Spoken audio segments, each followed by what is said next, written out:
Bayangin ini, di saat banyak negara ASEAN masih impor teknologi, Filipina justru bangga memamerkan kereta api buatan Indonesia di hadapan publiknya sendiri. Media heboh, warga terpukau, dan negara tetangga mulai panas dingin melihat Indonesia naik kelas jadi pemain industri transportasi. Tapi pertanyaannya bukan cuma soal kereta. Kalau satu proyek ini saja bisa menggeser peta persaingan kawasan, dampak apa yang sebenarnya sedang disiapkan Indonesia ke depan? Nguji lokomotif tercanggih buatan Indonesia? Sobat Balai Pengujian tahu nggak lokomotif buatan Indonesia yang tercanggih saat ini? Ini dia lokomotif CC300. Lokomotif ini dibuat di PT Inka dan menggunakan mesin bertipe diesel hidrolik yang bisa buat nerobos banjir. Dan di awal 2022 ini, lokomotif ini menjalani uji berkala yang dilaksanakan oleh tim penguji sarana perkeretaapian dari Balai Pengujian Perkeretaapian. Apa aja sih penguji? Assalamualaikum warahmatullahi wabarakatuh. Gimana kabarnya sobat? Mudah-mudahan dalam keadaan sehat dan baik-baik saja, dimurahkan rezekinya dan juga dilancarkan segala urusannya. Nah, balik lagi bersama saya di Jam-Jam Reaction.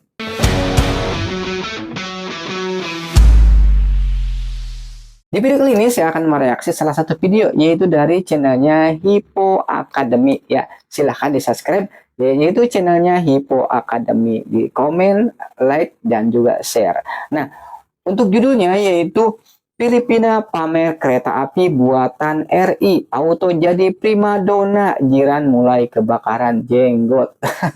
Nah, kenapa dihubungin sama jiran ya? Apa Filipina yang pamer, kenapa jiran yang kebakaran jenggot ya?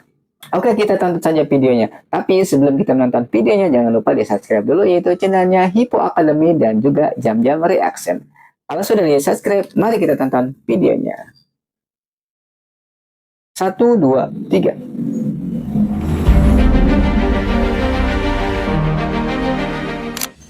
Bayangin ini, di saat banyak negara ASEAN masih impor teknologi, Filipina justru bangga memamerkan kereta api buatan Indonesia di hadapan publiknya sendiri.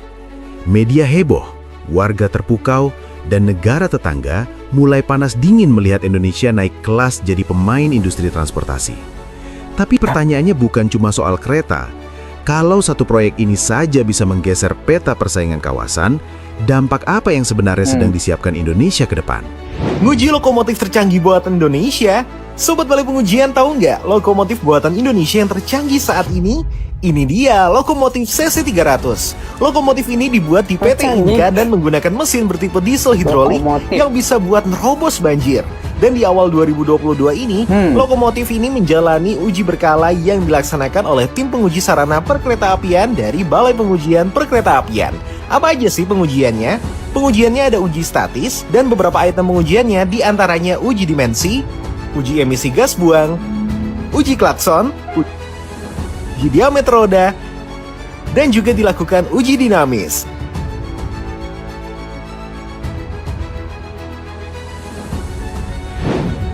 Selama ini, Indonesia sering diremehkan soal kemampuan industri. Di dalam negeri, produk buatan sendiri kerap dicurigai, dianggap kelas 2, bahkan kalah sebelum tanding.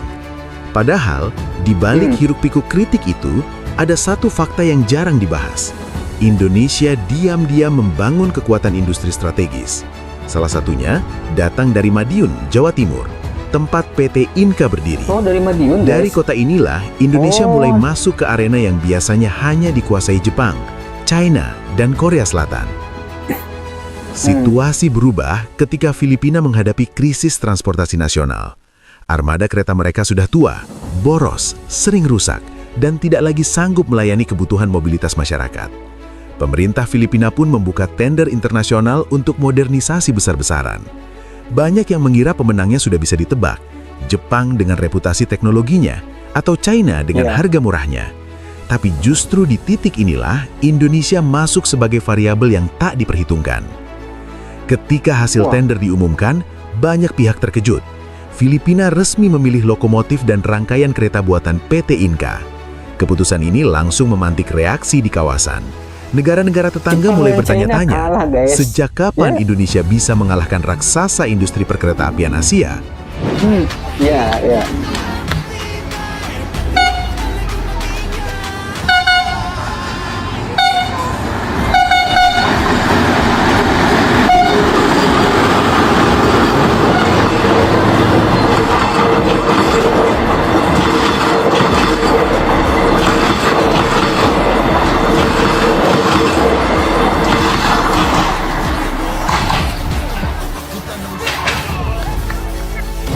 Yang membuat cerita ini makin panas, Filipina tidak menyembunyikan kebanggaannya. Kereta buatan Indonesia dipamerkan ke publik, diliput media nasional, bahkan viral di media sosial. Di titik ini, isu tak lagi soal transportasi, tapi soal gengsi dan pengaruh. Ketika satu negara ASEAN mulai jadi rujukan teknologi, wajar kalau negara lain merasa tersaingi, bahkan kebakaran jenggot melihat Indonesia naik kelas. Tapi pertanyaannya, kenapa Filipina berani mengambil keputusan yang begitu berani, dan apa sebenarnya keunggulan yang membuat Indonesia bisa menang telak dalam persaingan ini? Awalnya keputusan Filipina memilih kereta buatan Indonesia dianggap kejutan sesaat. Banyak analis regional menduga proyek ini hanya percobaan, bahkan ada yang menyebutnya langkah politis semata. Namun seiring waktu, fakta di lapangan justru mulai membalik narasi itu. Lokomotif CC300 buatan Indonesia justru dirancang untuk kondisi tropis ekstrim. Rel tergenang, suhu tinggi, dan kelembapan bukan masalah besar. Media Filipina mulai membandingkan performa ini dengan kereta impor lama dari negara maju yang ternyata tidak sepenuhnya cocok dengan kondisi lokal. Narasi teknologi mahal selalu lebih baik mulai dipertanyakan. Eskalasi makin terasa saat isu biaya mencuat. Selama ini, Jepang dan Korea Selatan dikenal unggul teknologi, tapi mahal dalam investasi dan perawatan. Inka datang dengan kombinasi yang bikin gelisah. Kualitas mendekati standar negara industri besar, tapi dengan biaya pembelian dan perawatan jauh lebih efisien. Bagi Filipina, ini bukan sekedar penghematan anggaran, tapi strategi jangka panjang. Dan bagi negara tetangga, ini alarm bahwa Indonesia mulai mengganggu pasar tradisional mereka. Puncaknya terjadi ketika publik Filipina justru membela pilihan pemerintahnya. Video kedatangan dan pengoperasian kereta buatan Indonesia viral di media sosial. Komentar netizen berubah dari skeptis menjadi bangga. Persepsi pun bergeser. Indonesia tak lagi dipandang sekedar eksportir bahan mentah atau tujuan wisata, tapi produsen teknologi transportasi yang relevan. Di titik ini, eskalasi tak lagi soal proyek, tapi soal reputasi regional yang mulai bergeser ke arah Indonesia.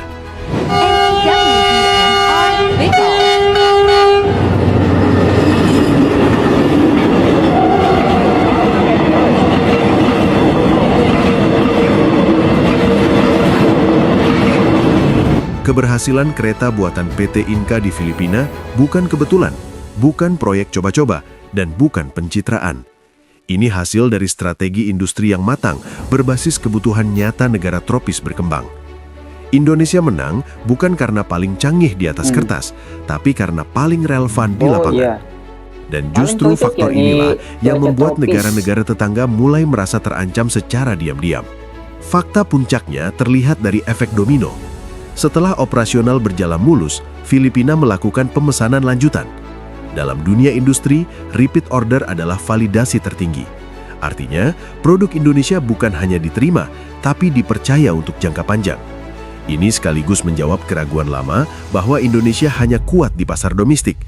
Dari Madiun, Indonesia membuktikan diri sanggup bersaing dan menang di arena regional yang sebelumnya dikuasai pemain lama. Di saat yang sama, sorotan regional ikut berubah. Media negara tetangga mulai menyoroti kebangkitan industri manufaktur Indonesia, meski sering dibungkus dengan nada skeptis. Namun faktanya sulit dibantah. Filipina kini memamerkan kereta buatan Indonesia sebagai simbol modernisasi. Ini bukan sekedar alat transportasi, tapi simbol pergeseran kekuatan industri ASEAN. Dan disinilah rasa kebakaran jenggot itu muncul. Bukan karena iri, tapi karena kalah bersaing. Klimaksnya sederhana tapi tajam. Indonesia sudah naik level. Dari negara yang dulu hanya jadi pasar, kini berubah jadi produsen teknologi transportasi yang dipilih secara rasional oleh negara lain. Tanpa gembar-gembor berlebihan, tanpa retorika kosong. Fakta di rel Filipina sudah menjawab semuanya. Pertanyaan besarnya sekarang bukan lagi apakah Indonesia mampu, tapi siapa lagi yang akan menyusul Filipina memilih produk Indonesia. Dan dari titik ini, ada satu pelajaran penting yang sering luput kita sadari sebagai bangsa. Kisah kereta buatan Indonesia di Filipina ini seharusnya jadi cermin besar buat kita semua. Di tengah kebiasaan meremehkan kemampuan sendiri, justru negara lain melihat potensi dan mengambil keputusan rasional berdasarkan kualitas nyata.